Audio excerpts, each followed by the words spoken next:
a Canadian couple with a 6,300 square foot mansion in France on 37 acres. If they sold it, they can't afford to move back to Fergus, Ontario.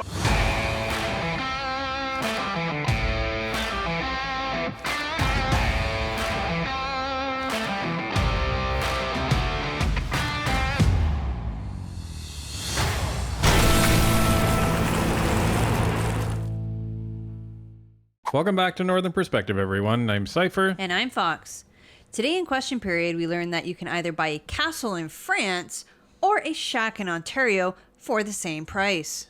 Let's take a look. We know that after 8 years, this Prime Minister is not worth the cost of housing, which has doubled since he took office. It's gotten so crazy that the cost of a house in Ontario means that one couple sold their 2,000 square foot home in that province and was able to buy a 6,000 square foot castle on 37 acres of land in France. They now say they could never sell the castle and afford to move back to Canada. Why does it cost more to be a member of the middle class in Canada than to be an aristocrat in France? Well, because we know what they did to all the aristocrats in France. That's right. But Pierre isn't lying, folks, because we looked it up. So we took a look on FrenchProperty.com, and it allows you to take a look at real estate all over France. Well, there's some doozies. So if you had near $1 million Canadian, which is around $630,000 American, you could get something like this. This is 8 beds, 7 bathrooms, and this is 8 kilometers square. That's the lot. 8 kilometers by 8 kilometers. And just to show you I'm not lying, that's $847,000 Canadian. This is what the inside of the house looks like. This is crazy. Crazy. I said to Fox, we should move to France. My French isn't good enough, though. Yeah, then we'd have to learn. Hey, the money I'd save, I could pay for French classes. Like, this is ridiculous. Yeah, I guess that's true, isn't it? Like, you'd live like a king over there. Look.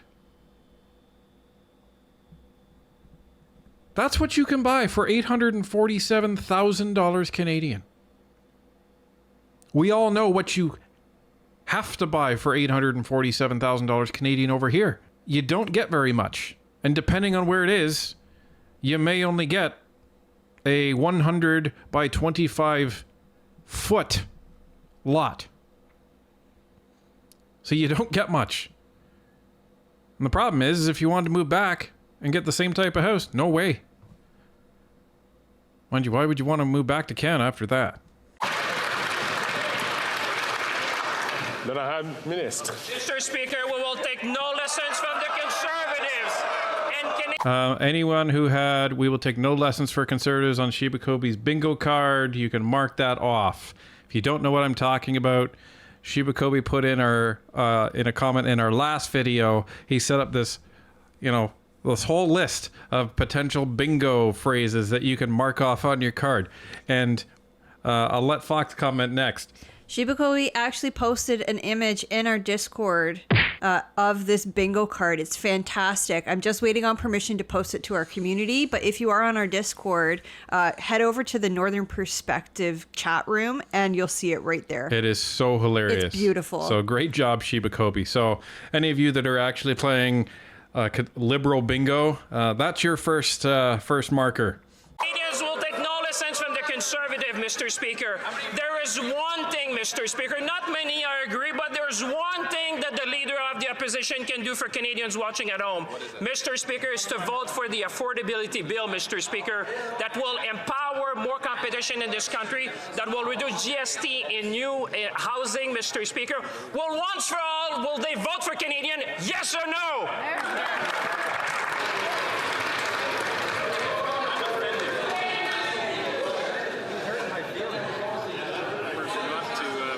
Mark.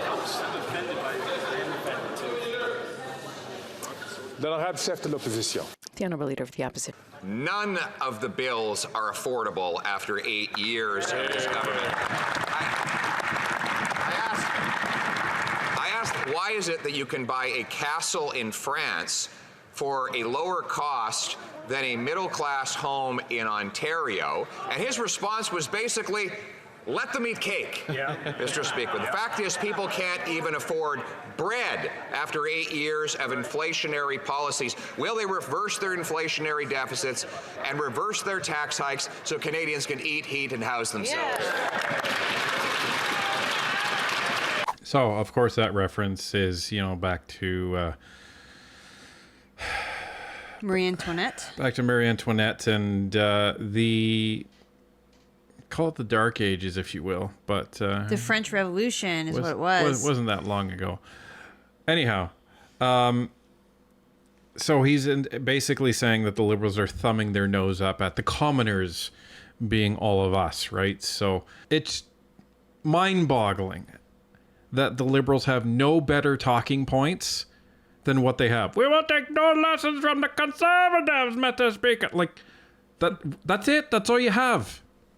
You've screwed up housing, and you're blaming them for not voting on your crappy bill, which the NDP isn't even voting on, so you have no chance of passing it. Which I find interesting because Jagmeet's making his whole thing like, oh, we have to punish the CEOs of the grocery chains. We have to haul them into Ottawa and berate them and make them lower prices. Yeah, hold a minute while I check the time on my Rolex. Yeah, ridiculous. L'honorable ministre. Thank you, Mr. Speaker. Again, the Leader of the Opposition refuses to explain to Canadians why he won't support legislation that is going to make housing more affordable, that's going to build more rental units for Canadians, that's going to make groceries more affordable. Mr. Speaker, it has been clear that for the past 8 years that they've been in opposition, they haven't done anything to support Canadians. What we do know is that they've constantly voted against measures that support Canadians, like childcare, like the Canada Child Benefit, and like this legislation that they have an opportunity to do the right thing and to vote for Canadians. Thank you, Mr. Speaker. L'honorable chef de l'opposition. The Honourable Leader of the Opposition. They've been promising for 8 years that their bills would lower the cost, but since that time, housing costs have doubled. They promised their carbon tax would make people better off. Then they brought in a second carbon tax. And we asked the government's own officials at committee yesterday if their analysis showed that the cost would rise for energy and that these costs would be borne disproportionately by the poor and middle class, and that government official confirmed that yes. Why is this government taxing the people who can least afford it? Will they admit that after 8 years they're simply not worth the cost? I'll take no for 300, Alex, that they won't admit that they're not worth the cost. And hey, it's our chart again. Look. Anyway, here's the chart.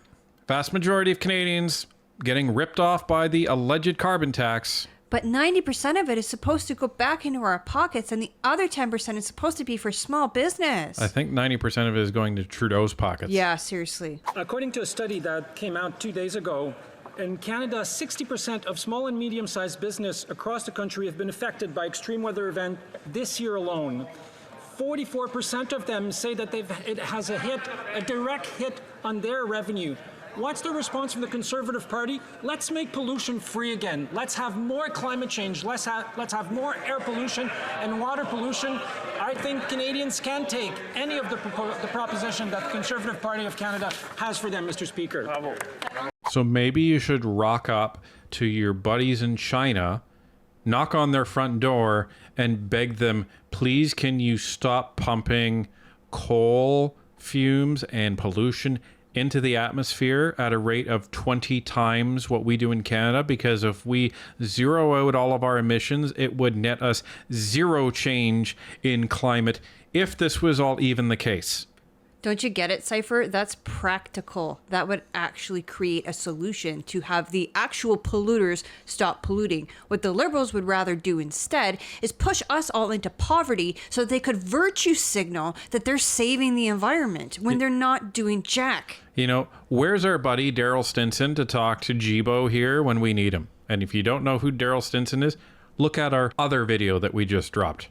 Lakes. At least $38 million of a $1 billion green slush fund is under investigation for conflicts of interest and gross mismanagement. It's another example of corruption and scandal, and Canadians want to know who got rich. After 8 years of this NDP Liberal government, we have whistleblowers who are seeking career and legal protection for bringing Canadians' attention to this latest example of government waste and abuse. This Prime Minister is simply not worth the cost. So Canadians want to know which BFF or family member or former staffer or Liberal lobbyist got rich.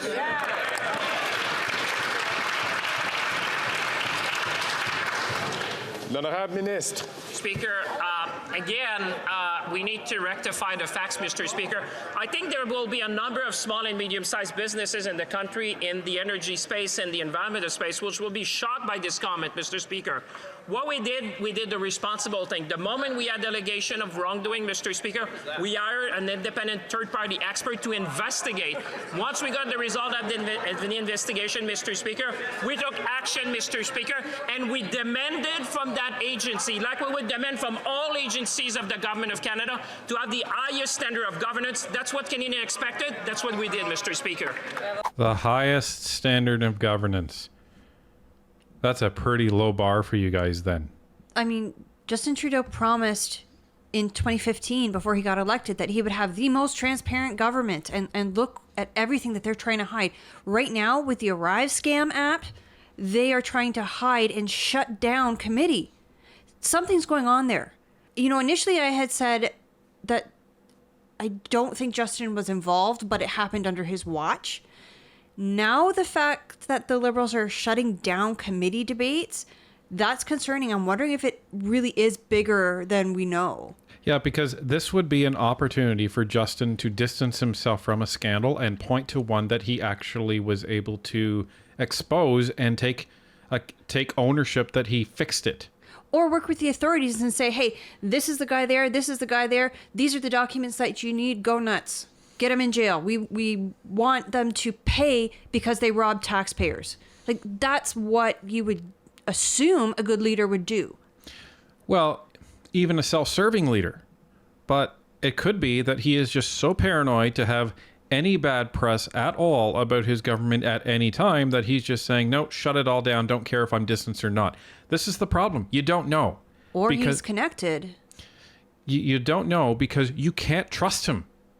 You can't trust any of his motivations because of all of the garbage that he has been through. It is just not trustworthy. You don't shut down hearings and you don't shut down debate unless you're trying to hide something. Full stop. After 8 years of this NDP Liberal government, Canadians are literally in housing hell. A Canadian couple with a 6,300 square foot mansion in France on 37 acres, if they sold it, they can't afford to move back to Fergus, Ontario. Wow. This NDP Liberal government is not worth the cost. And yet every day they stand up, puff up their chest to tell Canadians what a great job they've done. Why don't they stop gaslighting Canadians and admit they've broken housing in Canada?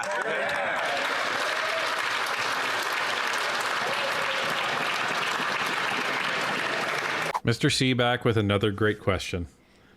Well, and he brings up a good point. I know Fergus, Ontario, and it's a nice place. It's mainly rural, but, you know, it's got a nice town, nice people. And I can't believe that somebody could not sell their castle in France and move back to Fergus. Like, it's not a big, huge metropolis like Toronto or Vancouver where the homes are, you know, 1.5 million plus. Right. Or maybe they are now. Like, I don't know. But it's just, it's asinine that someone cannot sell their mansion in France and come live in Fergus, Ontario.